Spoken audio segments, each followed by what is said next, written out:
ফুটন্ত গরম জলের মধ্যে রুটি দিয়ে একদম চমকে দেওয়ার মতো একটি রেসিপি আজকে শেয়ার করলাম।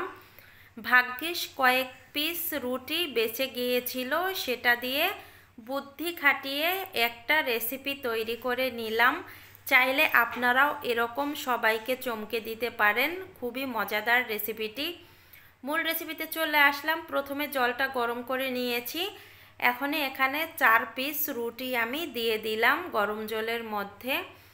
গরম জলের মধ্যে দিয়ে এবার গ্যাসের ফ্লেমটা আমি হাই হিটে রেখে 2 থেকে 3 মিনিট এই রুটিগুলো ফুটিয়ে নিব, তাতেই হয়ে যাবে। এর চাইতে বেশি ফোটাতে যাবেন না। আমার 3 মিনিট হয়ে গেছে। 3 মিনিটে রুটিগুলো সেদ্ধ হয়ে গেছে খুব সুন্দরভাবেই। এখন আমি চুলা থেকে একেবারে ঠান্ডা জলের মধ্যে নামিয়ে নিচ্ছি। এই দেখেন, ঠান্ডা জলের মধ্যে যদি রুটিটা নামিয়ে নেন তাহলে রুটিটা কিন্তু আঠালো হয়ে যাবে না, খুব সুন্দরভাবে এটা মানে ঝরঝরে থাকবে। আর যদি ঠান্ডা জলের মধ্যে না দেন তাহলে কিন্তু আঠালো হাতে লেগে থাকবে। আমি একটা রুটি এভাবে রোল করে নিয়েছি। দেখেন, রোল করে নেয়ার পরে এবার হচ্ছে আমি ছুরি দিয়ে কেটে নিব ছোট ছোট করে। আর এটা কিন্তু মোটা করে কাটতে যাবেন না, তাহলে খেতে ভালো লাগবে না। যদি একটু চিকন চিকন করে কেটে নেন তাহলে এই নাস্তাটি খেতে জাস্ট অসাধারণ হয়। আমি এই যে একটা রুটি কেটে নিয়েছি। কাটার পর এভাবে হাত দিয়ে একটু খুলে নেবেন সবগুলো।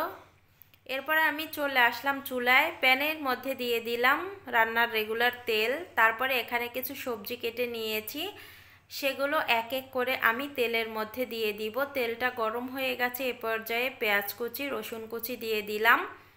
দিয়ে আমি 2 মিনিটের মতো ভাজি করে নিব। 2 মিনিট ভাজি হয়ে গেছে। এখন এখানে দিয়ে দিব কাঁচামরিচ কুচি, তারপরে হচ্ছে টমেটো কুচি, আর হচ্ছে বরবটি। বরবটিগুলো আমি আগে থেকেই একটু সেদ্ধ করে নিয়েছি হালকা 2 মিনিটের মতো। এই সবজিগুলো ভাজি হয়ে গেছে, এক পাশে করে নিলাম। এবার আমি এখানে 2টো ডিম দিয়ে দিলাম। এবার আমি ডিম দুটো একটু ফেটিয়ে নিব। ফেটানোর পরে দেখা যায় আমি 2 থেকে 3 মিনিট জাল করে এগুলো ভালোভাবে ভেঙে নিয়েছি। দেখেন, ভাঙা হয়ে গেছে। এবার আমি সবগুলো উপকরণ একটু ভাজি করে নিলাম একসঙ্গে। এবার দিয়ে দিলাম টমেটো সস, এখনই দিয়ে দিলাম সয়া সস। এই উপকরণগুলো যদি বাসায় না থাকে দেওয়ার দরকার নেই, এভাবেও খাওয়া যাবে, তবে দিলে একটু টেস্টটা বেশি আসে। দেওয়ার পরে একটু মিশিয়ে নিয়েছি। এবার হচ্ছে সেই কেটে রাখা রুটিগুলো দিয়ে দিলাম। রুটিগুলো দেওয়ার পরে আমি এখানে দিয়ে দিলাম স্বাদ মতো লবণ। লবণটা দেওয়ার পরে সবগুলো উপকরণ ভালোভাবে মিশিয়ে নিব। আমি 2 থেকে 3 মিনিট জাল করে নিব মিডিয়াম হিটে। 2-3 মিনিট আমি এগুলো ভাজি করে নিয়েছি।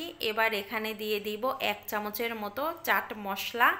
আপনারা এখানে নুডলসের মশলাও দিতে পারেন চাট মশলা না থাকলে।